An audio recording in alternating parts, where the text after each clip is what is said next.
Hello friends, नमस्कार। हिंदी ज्ञानदीप में आपका स्वागत है। मैं डॉक्टर गुंजन शाह आज आपके लिए एक नया वीडियो लेकर आई हूँ। अघोष सघोष अल्पप्राण एवं महाप्राण का, जो सभी प्रतियोगी परीक्षा के लिए उपयोगी होगा और इसमें से 4 और 5 नंबर के प्रश्न अवश्य पूछे जाते हैं। तो आप मेरा ये वीडियो अंत तक देखिए। यहाँ मैंने कुछ ट्रिक भी बताई है। तो चलिए हम शुरू करते हैं। अघोष और सघोष अल्पप्राण एवं महाप्राण पढ़ाने के पहले मैं आपको स्वर कौन से होते हैं और व्यंजन कौन से होते हैं ये यहाँ पे बताऊंगी। तो देखिए, पहले स्वर अ, आ, ई, उ, री, ए, ऐ, ओ और औ। ये हो गए स्वर। कितने हैं? ये 11 स्वर है। ठीक है।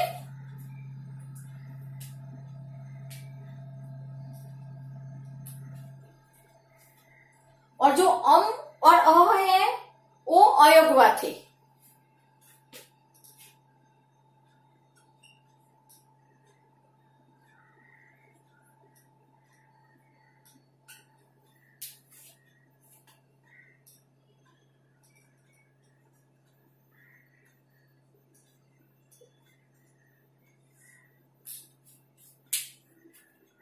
तो स्वर स्वतंत्र ध्वनि है जिनका उच्चारण करते समय हमें अन्य वर्णों की सहायता नहीं लेनी पड़ती।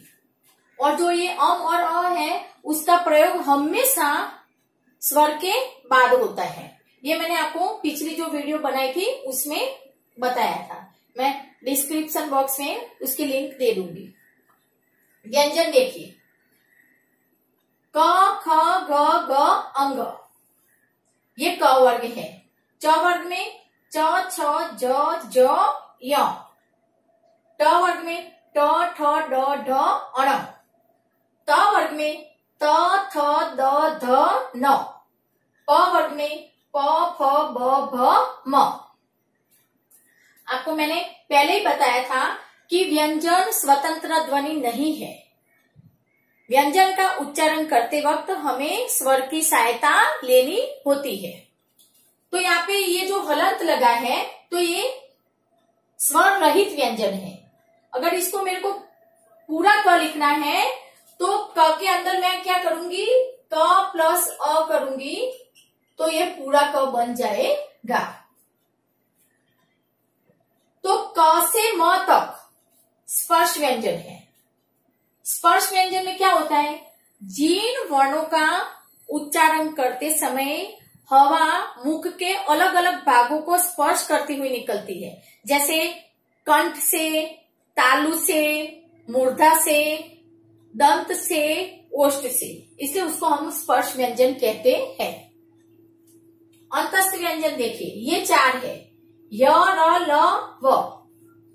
अंतस्थ का मतलब होता है बीच में स्थित। अंतस्थ व्यंजन में क्या होता है?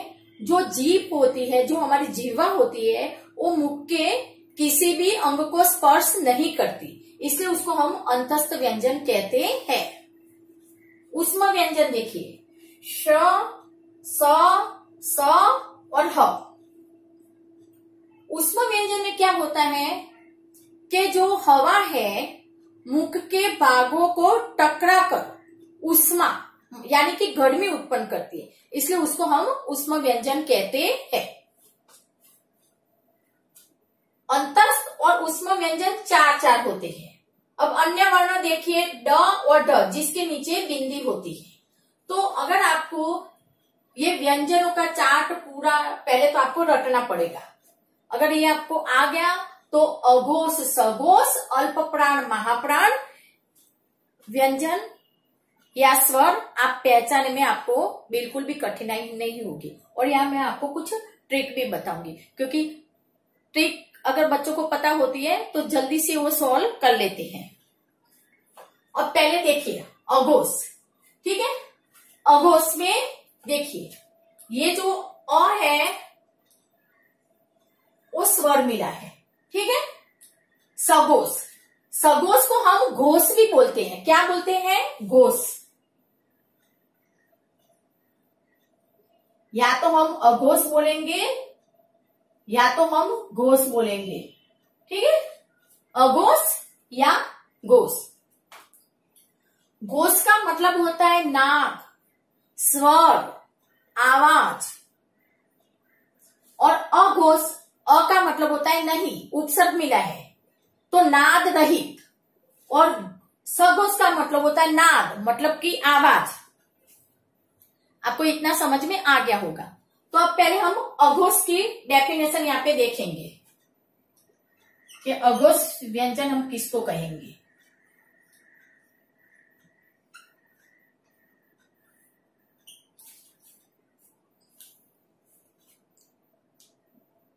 जिन ध्वनियों के उच्चारण में स्वर तंत्रियों में कंपन नहीं होता उन्हें हम अघोष कहते हैं।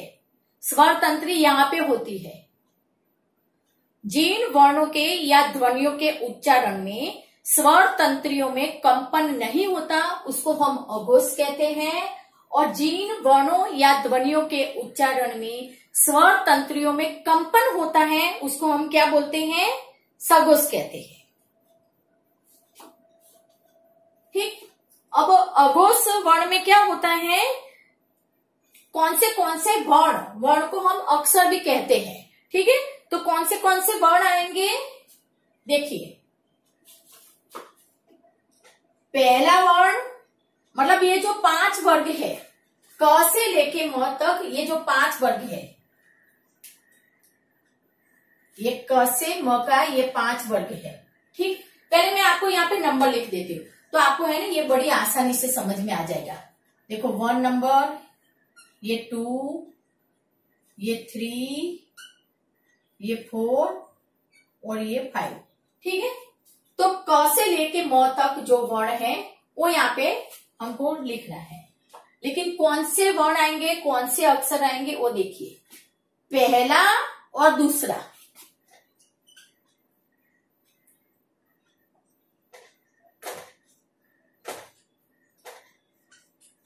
ठीक, पहला, दूसरा और ऊष्म व्यंजन के श, स, स।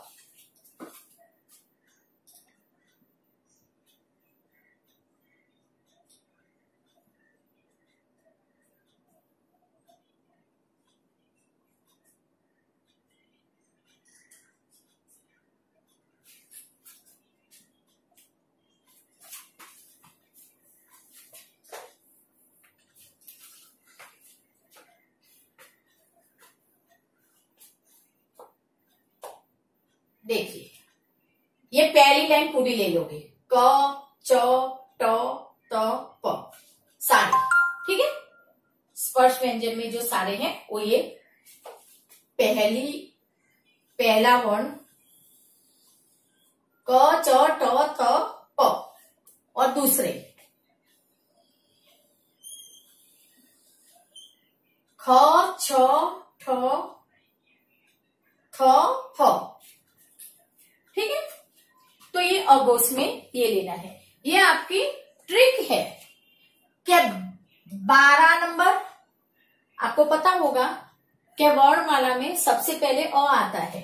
ठीक है, तो अघोष ये याद रखोगे। और हमारी गिनती कहां से शुरू होती है? 1 नंबर से। तो यहाँ पे 1 2, तो ये 12। तो 12 मतलब 12 और ऊष्म व्यंजन स और श। अब आप आइए सघोष। सघोष का मतलब होता है नाद, स्वर, आवाज।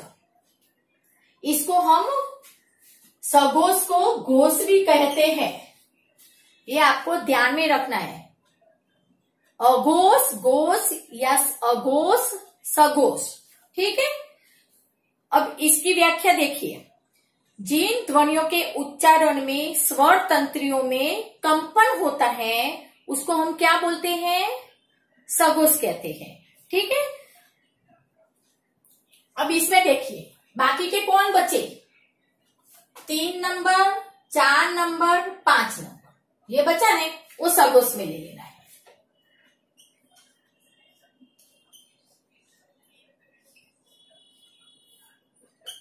सगोस या घोष में ले लेना है। 3, 4, 5, ठीक है।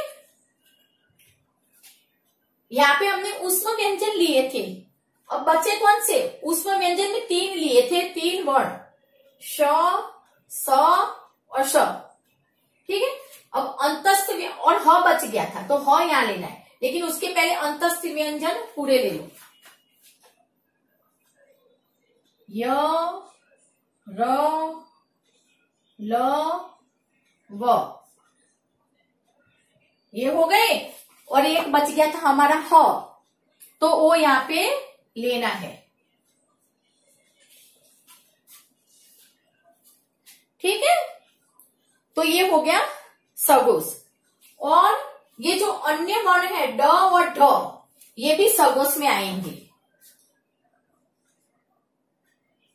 ड और ढ। और ये जो सारे स्वर है, अ, आ, ई, उ, बड़ा ऊ, ऋषि का रू, ए, ऐ, ओ और औ, सभी स्वर इसमें आएंगे।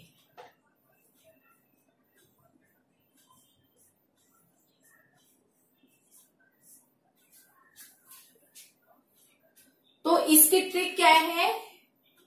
345, ये आपको नंबर याद रखना है, ऊपर 12 और नीचे 345, तो आपको ये जल्दी से याद हो जाएगा, ठीक है। अब हम अल्प प्राण और महाप्राण देखेंगे। देखिए, इसके नाम से ही पता चल जाता है, अल्प का मतलब होता है थोड़ा या कम, महा का मतलब होता है ज्यादा या अधिक, और प्राण जो हमारी श्वास वायु होती है, जो हवा होती है, वायु बोलो या हवा बोलो, वो हुआ। तो अल्प प्राण कम हवा या कम वायु, और महाप्राण ज्यादा हवा या अधिक हवा या अधिक वायु, ठीक है। तो अब हम यहाँ पे अल्प प्राण की परिभाषा देखेंगे। इसमें क्या होता है? अल्प प्राण में जिन वर्णों के उच्चारण में मुंह से वायु की मात्रा का कम प्रयोग होता है, जो वायु की मात्रा होती है उसका कम प्रयोग होता है, तो वहां पे क्या होता है? अल्प प्राण हो जाता है। हवा यानी मुंह के, हम कोई भी वर्णों का उच्चारण करते हैं तो मुंह से करते हैं, तो जो वायु की मात्रा का प्रयोग होता है वो कम होता है, तो वहां अल्प प्राण होगा, ठीक। और महाप्राण में क्या होता है? जिन वर्णों के उच्चारण में मुंह से वायु की मात्रा का अधिक प्रयोग होता है, वहां पे महाप्राण हो जाता है। अब इसमें क्या होता है? अल्प प्राण, कौन से वर्ण अल्प प्राण में आएंगे?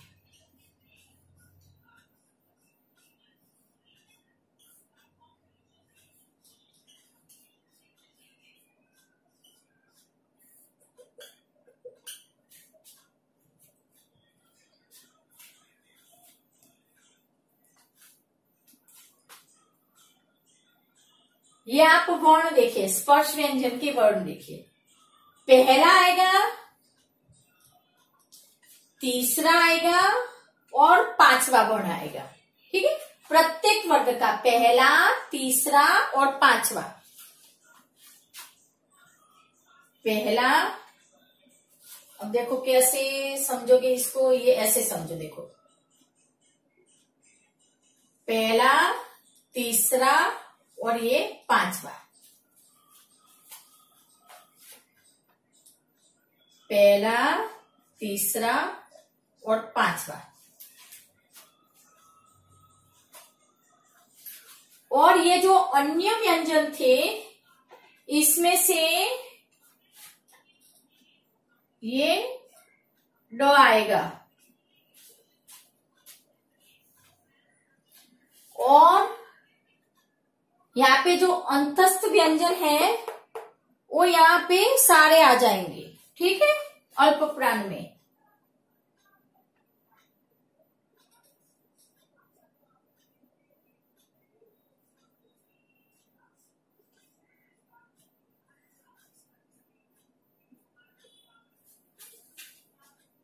तो इसकी ट्रिक आपको क्या आई समझ में? चलिए बताइए। 135 और अंतस्थ व्यंजन सारे, और ये अन्य वर्ण का प्रथम वर्ण, ठीक, ये आपको याद रखना है। तो ये आपकी यहाँ पे ट्रिक हो गई। अब महाप्राण, महाप्राण में मैंने आपको बता दिया था, जिस वर्णों के उच्चारण में मुंह से वायु की मात्रा का अधिक प्रयोग होता है, वहां पे महाप्राण हो जाता है। अब देखिए, अब स्पर्श व्यंजन के दो कौन से बचे लाइन? दूसरी और चौथी। यहाँ पहली, तीसरी, पांचवी हो गई, तो अब दूसरी, चौथी लाइन, और इसमें ये ढ बचा, ये ढ, और सारे उष्म व्यंजन ले लेने हैं।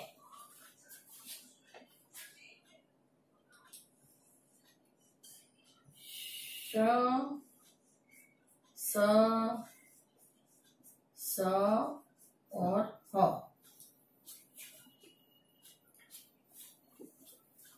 अब देखो इसकी ट्रिक क्या है।